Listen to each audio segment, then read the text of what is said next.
I'd like to introduce Ken Bauer, who will speak on stormwater control using stream restoration to handle stormwater problems and why they're often highly destructive to natural areas. He will explain what these projects are, why they're done, and the damage they do using numerous photos of projects. He also provides empirical and scientific evidence that these projects fail and that they do not actually restore anything.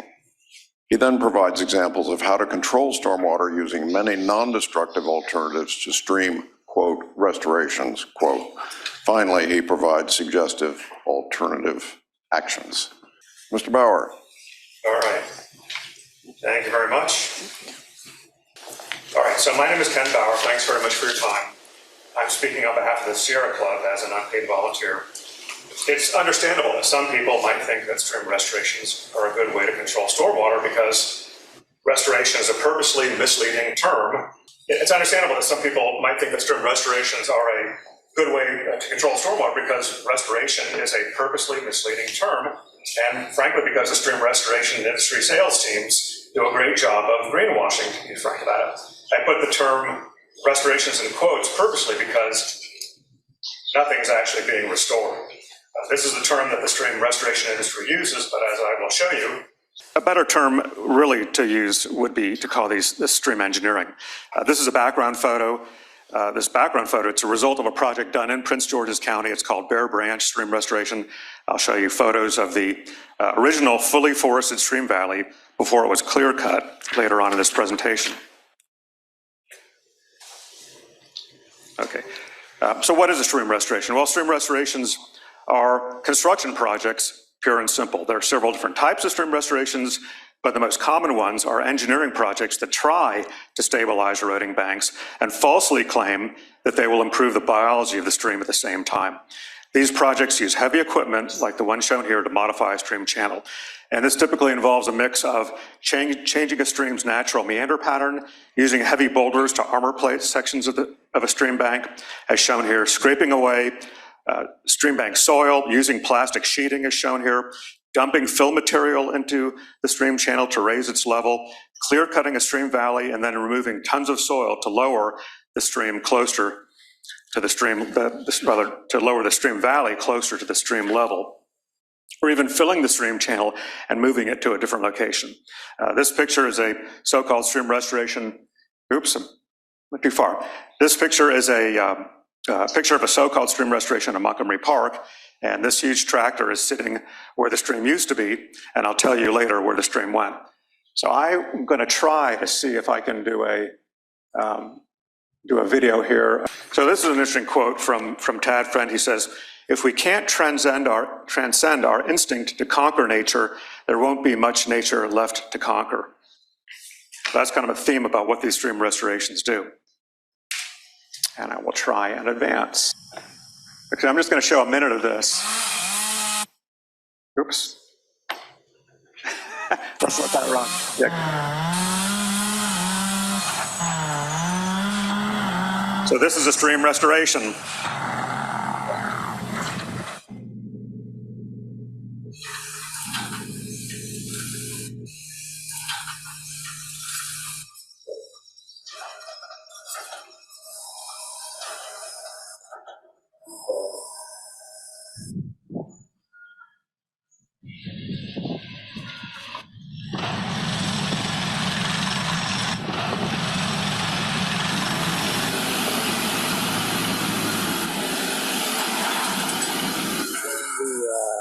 Don't touch anything. I'm afraid to touch anything.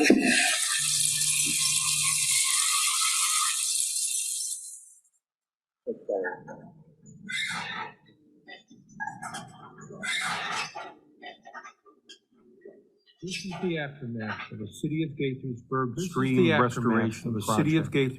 stream restoration project. All right, so enough of that. So I think you get the idea.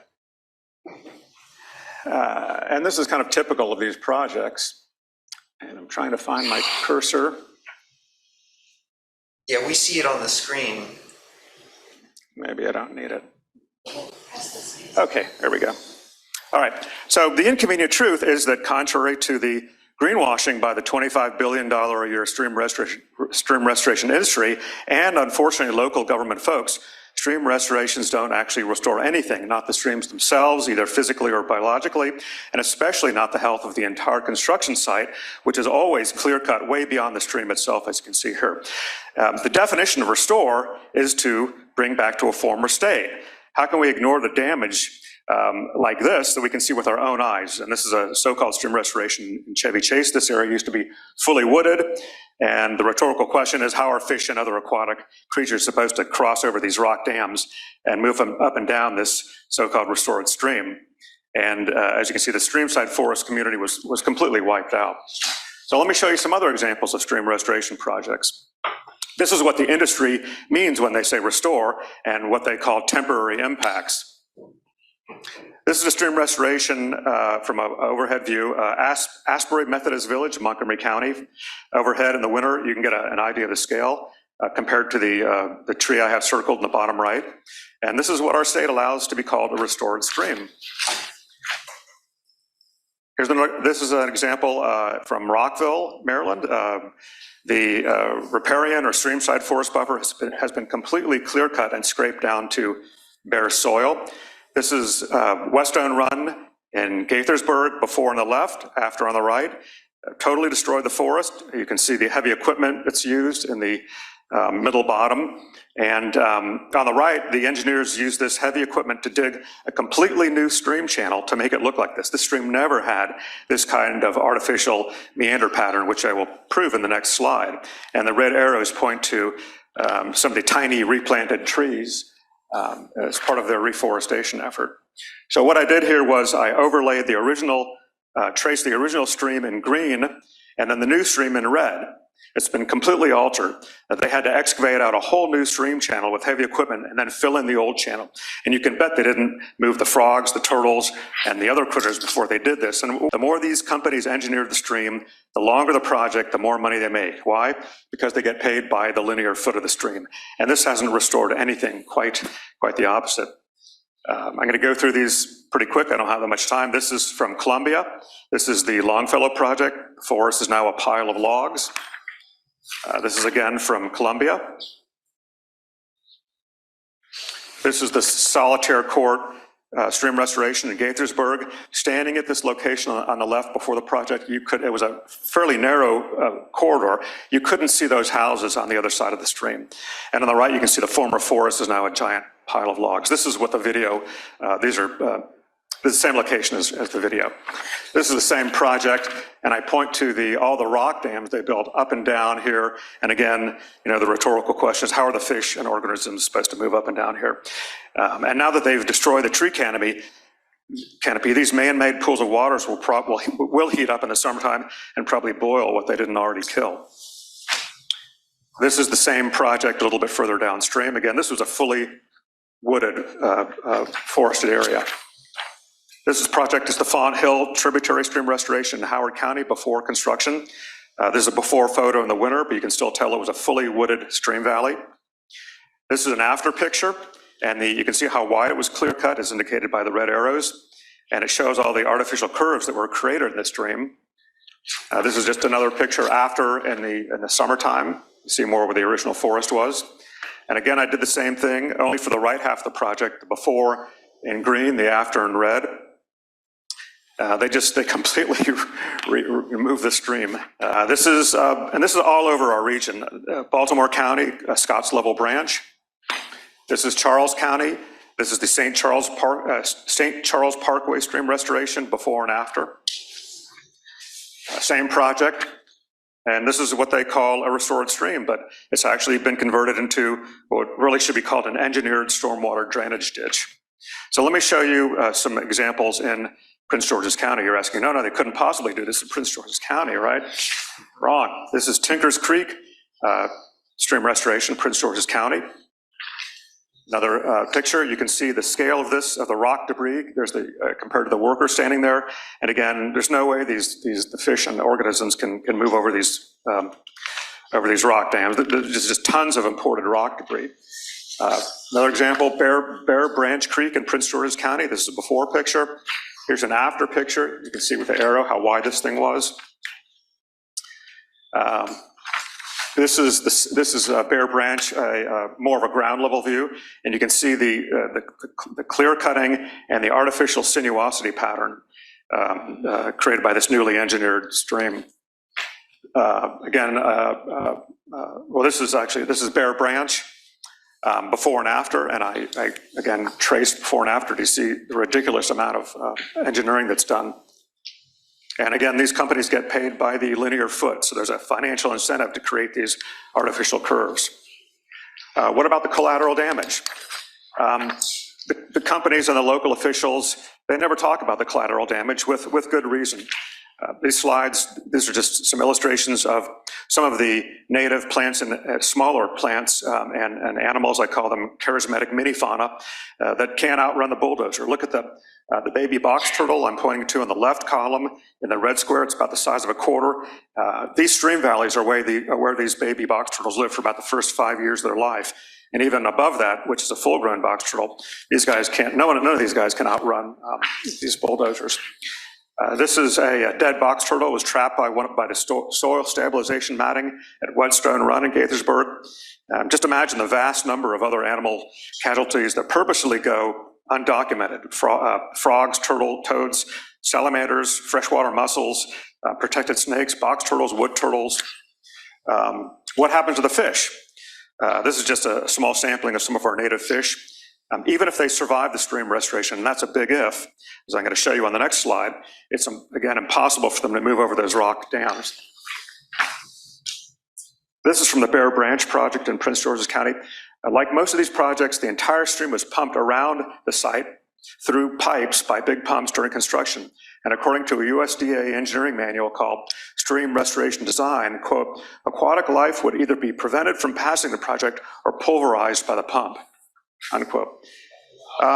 Most companies only guarantee their work for a year. Why know that they're going to get blown out by future rainstorms, since stream restorations don't control the stormwater at its source, which are the roads, the roofs, and the other impervious surfaces. So after a year, you, the taxpayers, and me pay the bill to repair the structures.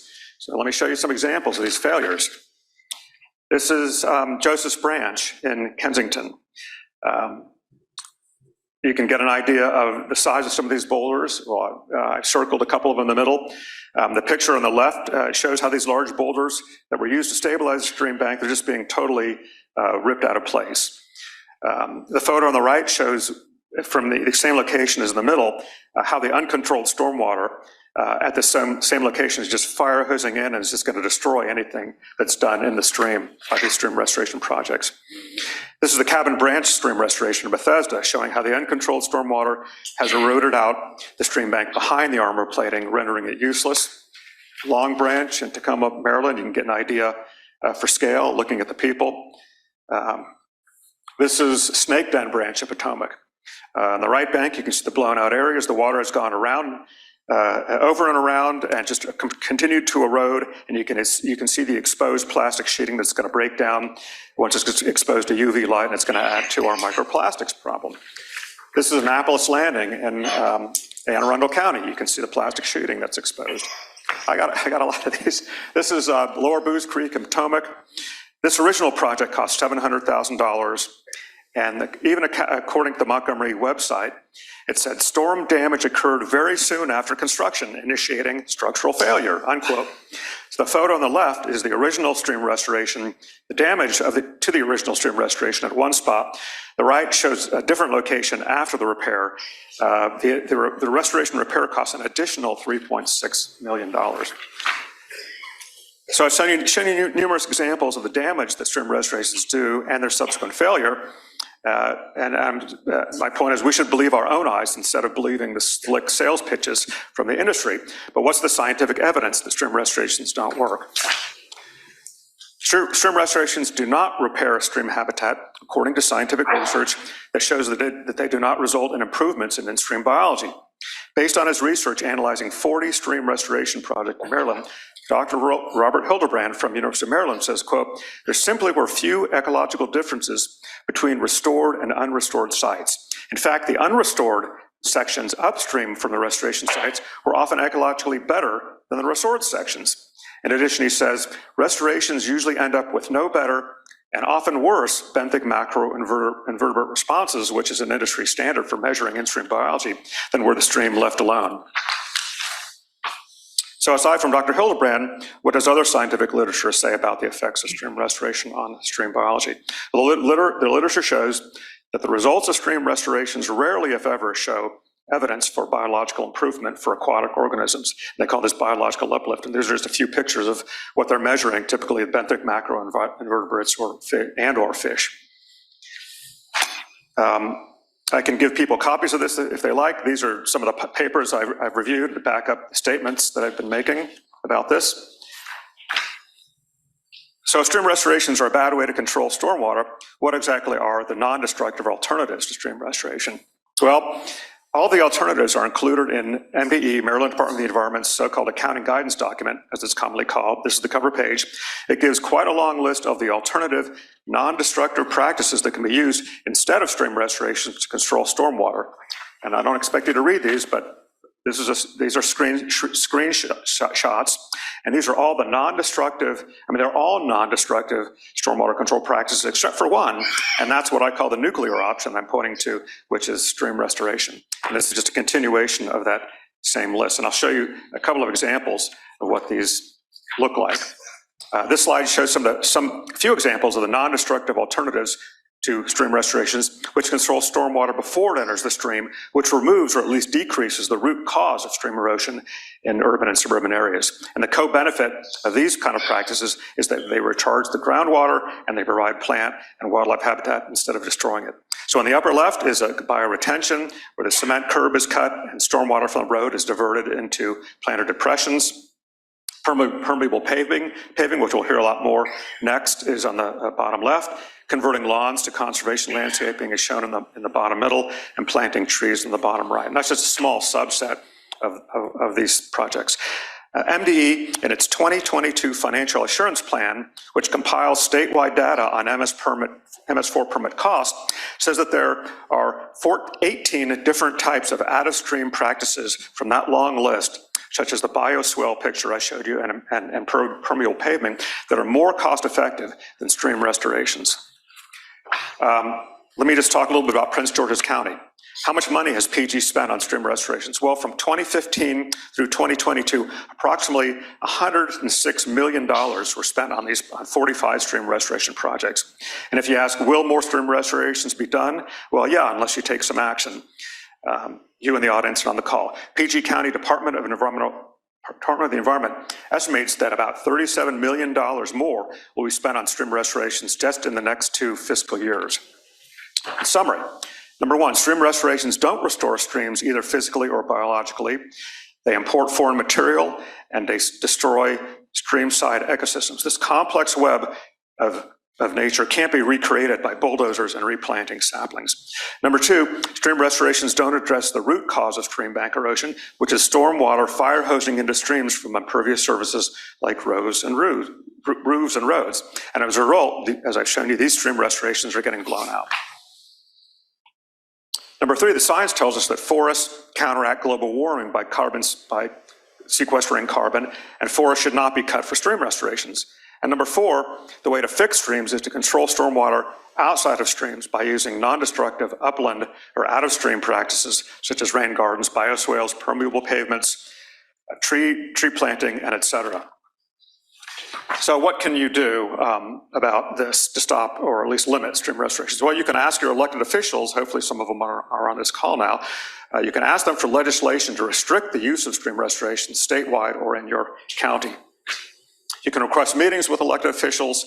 I'm certainly willing to give this presentation or others if you set up the meetings. You can contact your neighbors and organizations, send emails, make calls to your officials. You can write letters to the editor, to various papers, send emails to environmental organizations asking them to support the cause. And finally, you can ask TV and radio stations to run stories about these problems. And that is all I have. And I'll take questions at the appropriate time.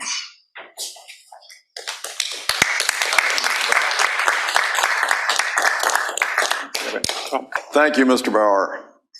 Depressing display of public misexpenditure.